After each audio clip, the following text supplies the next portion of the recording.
Bismillah. Assalamualaikum warahmatullahi wabarakatuh.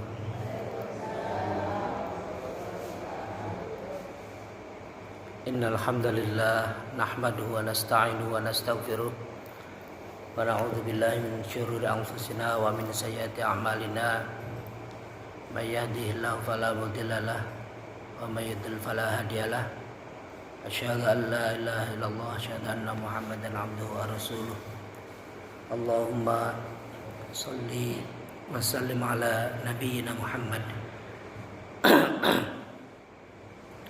Wa qala Allah ta'ala a'udzu billahi minasyaitonir rajim. Ya ayyuhalladzina amanu taqullaha haqqa tuqatih wa la tamutunna illa wa antum muslimun. Alhamdulillah, di pagi hari ini kita masih diberikan nikmat iman, Islam, kesehatan serta kesempatan, sehingga pada pagi hari ini kita masih bisa menjalankan sholat subuh berjamaah. Ini merupakan nikmat dan karunia Allah yang sangat besar. Salawat dan salam semoga senantiasa tercurah kepada junjungan agung Nabi Muhammad sallallahu alaihi wasallam, para kiai, para asatid, para wali sepuh, para saudara sedanten rahimakumullah. Di akhir tahun 2025 ini, apabila kita muhasabah yang terjadi di negeri-negeri ini, rasa-rasanya ya bisa kita katakan kerusakan-kerusakan yang terjadi adalah kerusakan yang ada pada seluruh lini kehidupannya, dari sisi politik, hukum, bahkan sampai moral, budaya, ekonomi, dan pendidikan. Rasanya terjadi keterpurukan, terjadi kerusakan. Dan yang paling terupdate masih juga dialami oleh saudara-saudara kita di Sumatera, di Aceh, Sumatera Utara, dan Sumatera Barat. Sampai sekarang masih dalam upaya recovery. Terakhir saya baca itu di tanggal 23 Desember masih ada 157 yang masih dinyatakan hilang, yang meninggalnya 1103. Kalau kita ya masyarakat awam juga sudah mengetahui bahwa bencana yang terjadi di Sumatera itu bukanlah hanya karena hujan yang sangat ekstrim saja gitu. Hujan sangat ekstrim itu hanya trigger gitu. Kalau misalnya mampu dibendung oleh pohon-pohon besar yang ada di hutan Sumatera itu, saya pikir tidak akan terjadi banjir bandang seperti itu. Dan memang ya para pakar juga menyatakan seperti itu. Dan mereka merambah itu hutannya ya hutan lindung itu terambah juga, terambah dan digunakan untuk sawit.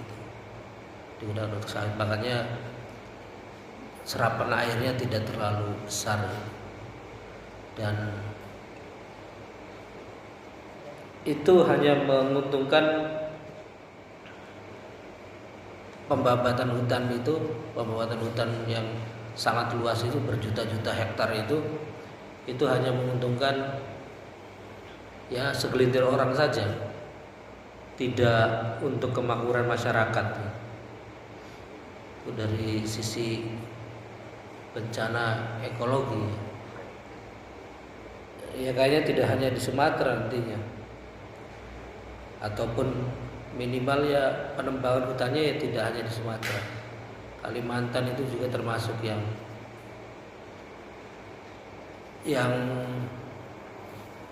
hutan-hutannya digunduli. Belum lagi Raja Ampat yang begitu indahnya gitu. Mau juga digunduli hutannya untuk diambil barang tambangnya.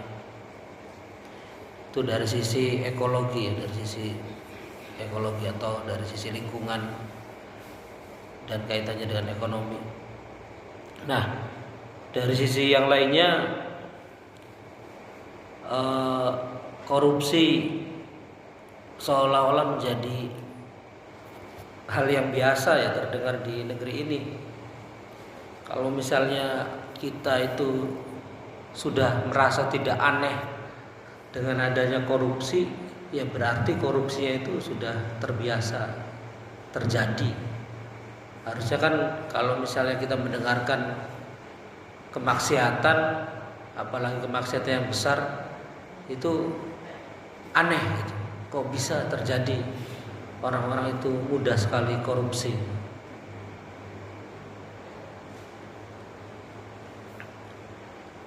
Nah, ICW itu, Indonesian Corruption Watch, mencatat lebih dari 6.000 pelaku korupsi sepanjang 2019 sampai 2024. Banyak sekali orangnya yang melakukan korupsi. Itu yang tercatat ya, yang tercatat.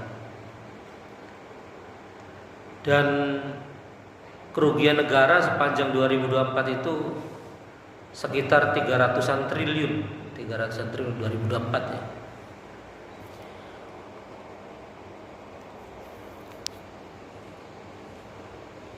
Nah, dari sisi yang lain, dari sisi moral generasi muda juga,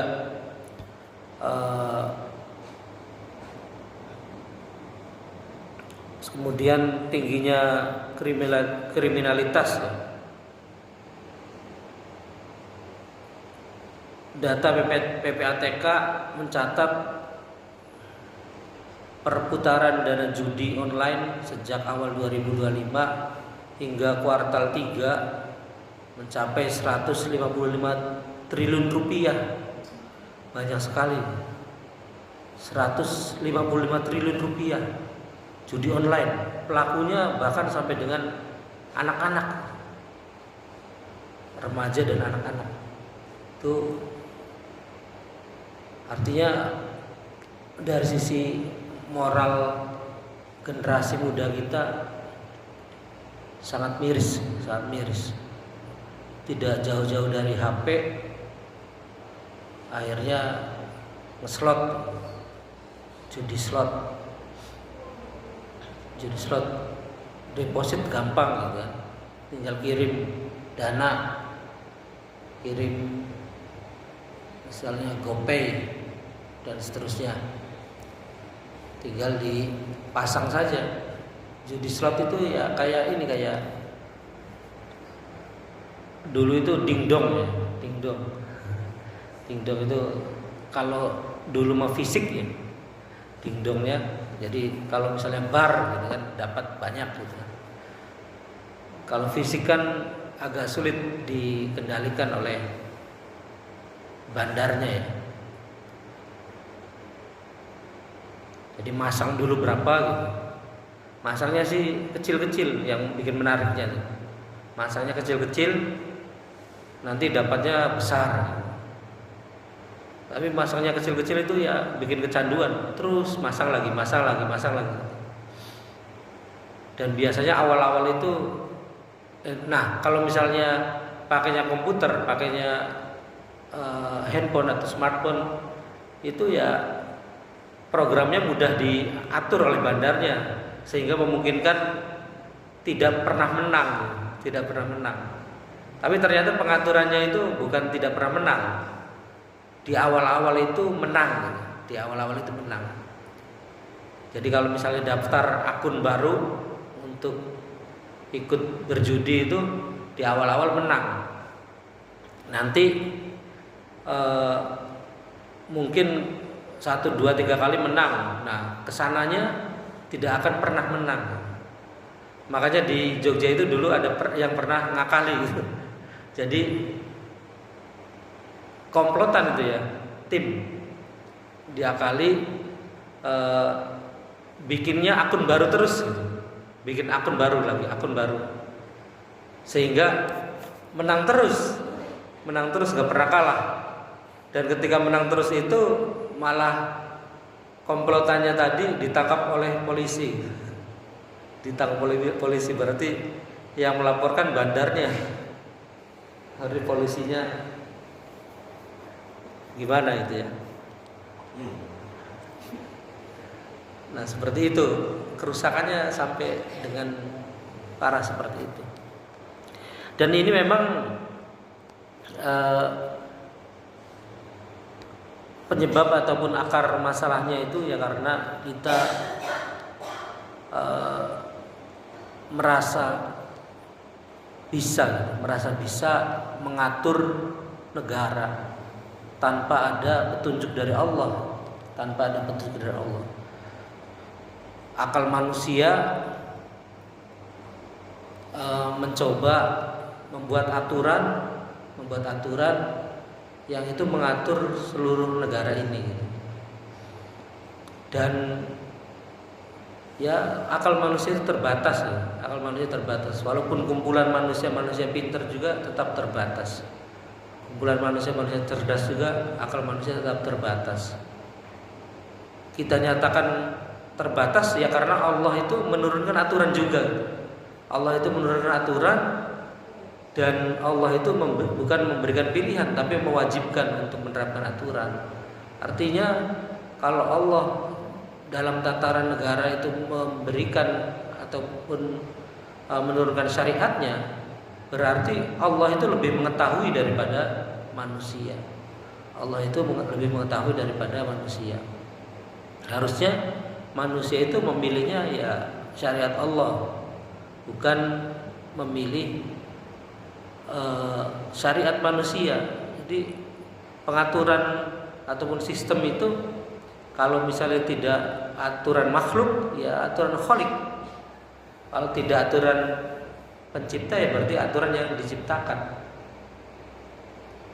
Dalam surah Al-Maidah ayat 50, a'udzubillahi minasyaitonirrajim, afa hukmal jahiliyyati yabghun wa man ahsanu minallahi hukman liqaumin yuqinun.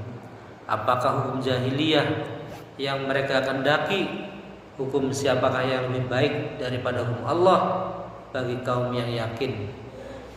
Kemudian Allah juga dalam surah Al-Baqarah ayat 208 berfirman, a'udzubillahi minasyaitonirrajim, ya ayyuhalladzina amanu dkhulu fis-silmi kaffah wa la tattabi'u khutuwati syaitan innahu lakum aduwwum mubin. Wahai orang-orang yang beriman, udkhulu fis-silmi kaffah, masuklah ke dalam Islam secara keseluruhan, wala tattabi'u khutuwati syaitan, dan janganlah kamu mengikuti langkah-langkah setan. Innahu lakum aduwwum mubin. Sesungguhnya setan itu musuh yang nyata bagi kalian. Jadi langkah-langkahnya saja tidak boleh diikuti setan itu. Apalagi perbuatan setannya, langkahnya tidak boleh diikuti, apalagi perbuatan setannya. Maka orang beriman itu ya orang yang ingin menjadikan Islam itu menjadi sebuah aturan bagi kehidupannya, baik kehidupan dari sisi individu, kehidupan di masyarakat maupun kehidupan bernegara. Dan itu sifatnya wajib untuk menerapkan Islam secara kafah. Semua lini kehidupan diatur dari Islam itu sifatnya wajib, dan tidak ada pilihan lain. Karena tadi manusia itu mempunyai akal yang terbatas. Manusia itu akalnya ya digunakan untuk memahami ayat Allah, untuk memahami syariat-syariat Allah, untuk memahami mana yang diwajibkan, mana yang diharamkan. sehingga kita dalam menjalani kehidupan ini berjalan sesuai apa yang Allah tetapkan, Allah syariatkan, sehingga kita menjadi manusia yang mulia karena kita bertakwa kepada Allah. Inna akramakum indallahi atqakum. Sesungguhnya orang yang paling mulia itu adalah orang yang paling takwa.